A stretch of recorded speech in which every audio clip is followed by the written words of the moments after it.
सुबह भगवान शिव की पूजा आराधना करके गल्ले पर बैठना। वो भगवान शिव की पूजा तो करता था, पर कभी भी कोई जरूरतमंद गरीब या फिर कोई मांगने वाला भिक्षुक उसकी दुकान पर आए तो वो उसे भगा देता था। ओम नमः शिवाय, ओम नमः शिवाय, ओम नमः शिवाय, ओम नमः शिवाय, ओम नमः शिवाय। सेठ जी, बहुत भूख लगी है, थोड़ा पैसे दे दो, कुछ खा लूंगा। चल चल हट जा यहाँ से। तो जाना सुबह सुबह दिमाग खराब करने के लिए आ जाते हैं, बस दुकान खोलने की देर है, इन भिखमंगों की लाइन लग जाती है। चल। वो भिखारी वहाँ से खाली हाथ लौट गया। तभी गिरधर का दोस्त आ गया। क्या बात है गिरधर, तू इतना गुस्से में क्यों है? अरे क्या करूं यार, दुकान खोली नहीं कि ये भिखारी मांगने आ जाते हैं। ये बाजार में हर समय भिखारी घूमते रहते हैं, बहुत परेशान किया हुआ यार इन्होंने। चल छोड़ गुस्सा, कोई बात नहीं, एक कप चाय पिला यार। हाँ हाँ अभी मंगवाता हूँ।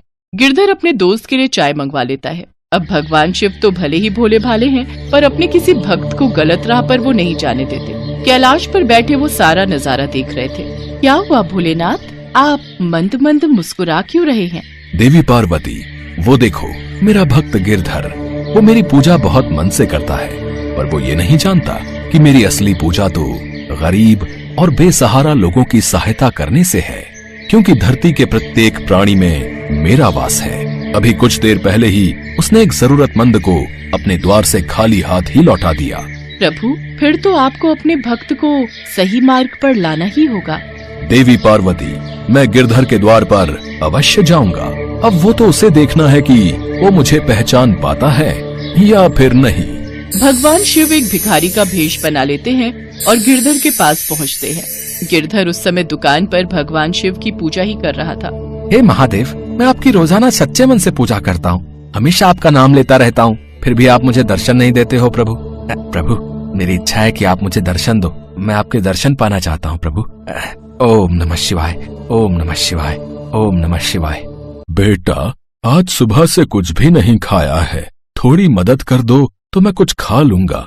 लो, फिर आ गया एक और मांगने के लिए। मैं तो सच में परेशान हो गया हूँ, ठीक से थोड़ी देर पूजा और मंत्र जप भी नहीं कर सकता। ये दुकान खुली नहीं कि मांगने के लिए दुकान के सामने खड़े हो जाते हैं। अरे चलो चलो चलो चलो जाओ यहाँ से, सुबह सुबह दिमाग मत खराब करो। ओम नमः शिवाय, ओम नमः शिवाय। मुझे तो खाली हाथ लौटा रहे हो बेटा, अगर भगवान शिव स्वयं तुम्हारे द्वार आ गए तो तुम उन्हें खाली हाथ लौटा दोगे? अरे भगवान शिव ऐसे नहीं आते हैं, वो जब आएंगे ना तो मेरी दुकान उनके रूप और तेज से चमकने लगेगी। बहुत सुंदर रूप है उनका, साक्षात महाकाल है वो, महाकाल। हाँ, तुझमें और भगवान शिव में बहुत अंतर है। तू ठहरा एक भिखारी और वो है पूरी सृष्टि को चलाने वाले। भगवान शिव है वो, अगर उनके मुझे दर्शन हो गए तो उनकी मैं खूब सेवा करूंगा। हाँ, अगर मैं ये कहूँ कि मुझ में भी उनका ही वास है बेटा, और इस जगत के प्रत्येक प्राणी में उनका वास है, तो क्या तुम फिर भी मुझे कुछ नहीं दोगे? अरे पागल हो गया है क्या है? भगवान शिव तुझ जैसे तुच्छ भिखारी के अंदर वास करेंगे? अरे बिल्कुल नहीं। अरे मैं मान ही नहीं सकता।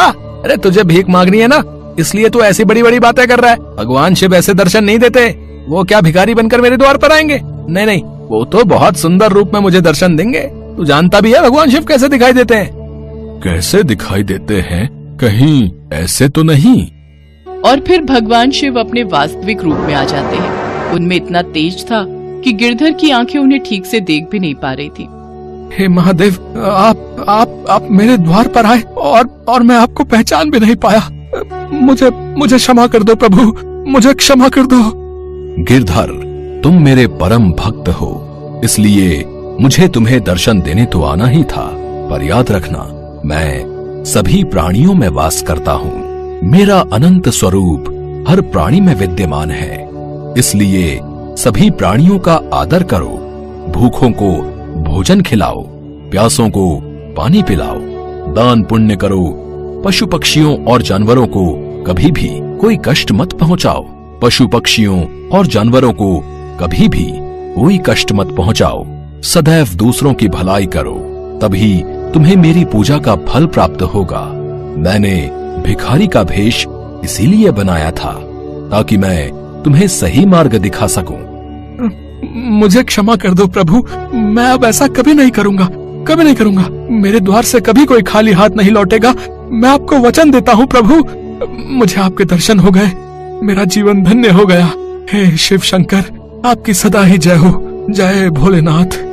इसके बाद भगवान शिव वहाँ से अंतर्ध्यान हो जाते हैं। उस दिन के बाद गिरधर के द्वार से कभी भी कोई खाली हाथ नहीं लौटा। इस कहानी से हमें यही शिक्षा मिलती है कि हमें अपने सामर्थ्य के अनुसार निर्धन और जरूरतमंद लोगों की मदद अवश्य करनी चाहिए। एक बार भगवान शंकर तपस्या से उठे तो माँ पार्वती उनके पास आई और बोली, स्वामी, आप सारा दिन पर्वत पर बैठे रहते हो और मैं सारा दिन घर का कामकाज करती हूँ, भूखी प्यासी बैठी रहती हूँ। आप कुछ नहीं कमाते हो, मैं क्या खाऊं, क्या बच्चों को खिलाऊं? आपने कभी इस ओर ध्यान भी दिया कि परिवार कैसे चलेगा? माँ पार्वती की बातें भगवान शंकर ध्यान से सुन रहे थे। आप मेरी एक बात मानोगे स्वामी? मैंने तुम्हारे साथ फेरे लेते हुए 7 वचन निभाने का वादा किया था। तुम कहो तो मैं तुम्हारी बात अवश्य मानूंगा। तो फिर ठीक है, एक काम करो, आप वृंदावन चले जाओ। एक आपका अपना नंदी बैल तो है ही और एक बैल आपका वहाँ कन्हैया से मांग लेना। कन्हैया के खेत हैं, आप वहाँ पर खेती करना और जो फसल उगे उसे ले आना। कुछ तो काम चलेगा। लेकिन एक बात का ध्यान रहे स्वामी, आप वहाँ जाकर कन्हैया से कहना कि आप खेती ऊपर की लोगे और नीचे का हिस्सा कन्हैया को देना। ठीक है देवी पार्वती, मैं अभी नंदी बैल पर बैठकर वृंदावन जाता हूँ। इसके पश्चात भगवान शंकर अपने बैल नंदी पर बैठ गए और कन्हैया जी के पास जाने लगे। रास्ते में नंदी बैल उनसे बोला, प्रभु, हम जा तो रहे हैं लेकिन ये कन्हैया बहुत चालाक हैं, बहुत तेज हैं। कोई नहीं, जो होगा सो देखा जाएगा। मैंने पार्वती को वचन दिया है कि अब मैं खेती करके ही लौटूंगा। और फिर इसके पश्चात शंकर जी अपने बैल नंदी के साथ कृष्ण जी के द्वार पहुँचे और अपना शंख बजाने लगे। शंख की आवाज सुनकर कृष्ण जी द्वार खोलते हैं तो उनके सामने भगवान शंकर खड़े थे। कृष्ण जी भगवान शंकर को प्रणाम करते हैं। भोलेनाथ, आप आइए, भीतर पधारिए। अचानक कैसे आना हुआ? मुझे संदेशा भेज देते, मैं आपसे मिलने आ जाता। कन्हैया, मेरा एक काम है जो केवल तुम ही कर सकते हो। हाँ हाँ, बताइए, मैं आपकी किस प्रकार सहायता कर सकता हूँ?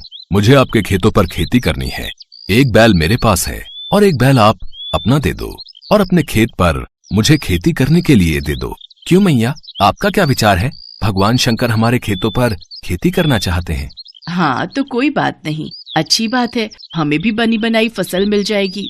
पर मेरी एक शर्त है, खेती में आप जो भी मुझे बोने को कहोगे वो मैं बो दूंगा, पर खेती का ऊपरी हिस्सा मैं रखूंगा। तो आप बताओ मैं क्या बो दूं? ठीक है, मुझे मंजूर है। एक काम करो, आप ना आलू बो दो। ठीक है, फिर मैं फसल तैयार होने के बाद ही आपसे मिलूंगा। इसके बाद शंकर जी बैलों को लेकर खेती करने चले गए। उन्होंने खूब मेहनत से खेती की और आलू उगाए। कुछ दिनों में आलू की फसल पककर तैयार हो गई। शर्त के मुताबिक शंकर जी और नंदी ने मिलकर आलू के ऊपर की फसल, आलू के पत्ते काटे और गठरी में भरकर कैलाश ले गए। शंकर जी ने बहुत खुशी से पार्वती मैया को वो गठरी दी। पार्वती मैया ने जब गठरी को खोलकर देखा तो वो हैरान हो गई।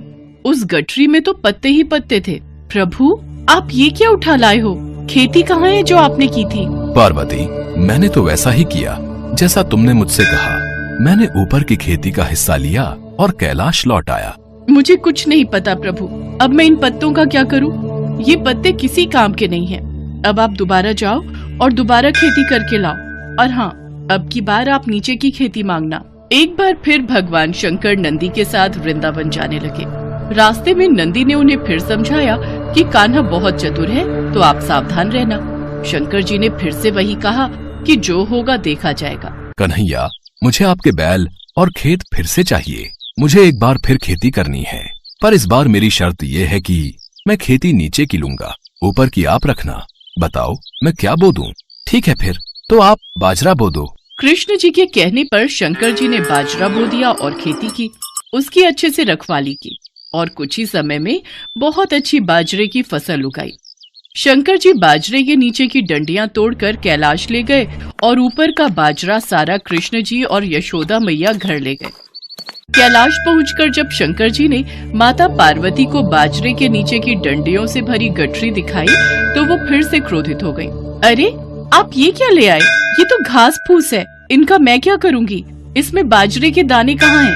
पार्वती, मुझे तो तुमने कहा कि मैं नीचे की खेती ले आऊं, इसलिए ऊपर की खेती मैंने कन्हैया को दे दी।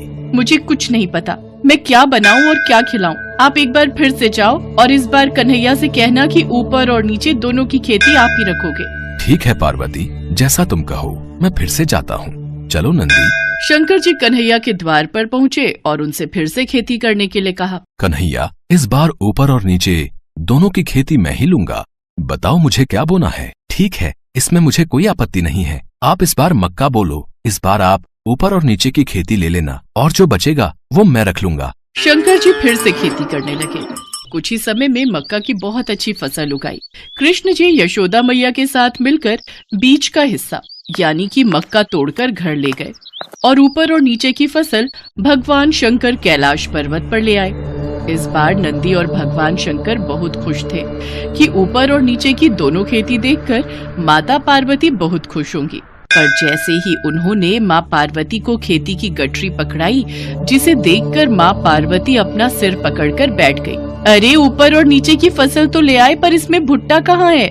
पार्वती, तुमने ही तो कहा था कि ऊपर की और नीचे की खेती लेकर आऊं, इसलिए मैं ऊपर और नीचे की खेती ही तो लेकर आया हूँ। अब मैं भोला भाला, जैसा तुमने मुझसे कहा मैंने वैसा ही किया। तभी कृष्ण जी आते हैं। माँ पार्वती, भोलेनाथ बिल्कुल उचित कह रहे हैं। भोलेनाथ को तभी तो भक्त भोले बाबा कहते हैं। भोलेनाथ तो भाव के भूखे हैं। प्रेम से जो भी इनको कुछ भी अर्पित करता है वे ग्रहण कर लेते हैं। आप धन्य हैं भोलेनाथ। माँ पार्वती, भोलेनाथ के द्वारा की हुई खेती मैं ले आया हूँ, इसे स्वीकार कीजिए। माँ पार्वती देखती हैं कि भगवान भोलेनाथ ने तो बहुत ही बढ़िया खेती करके आलू, बाजरा और मक्का उगाया था। वो खुशी से फूली नहीं समाती। कुछ भी कहिए स्वामी, पर आपने नंदी और कान्हा के बैलों के साथ मिलकर बहुत बढ़िया खेती की है।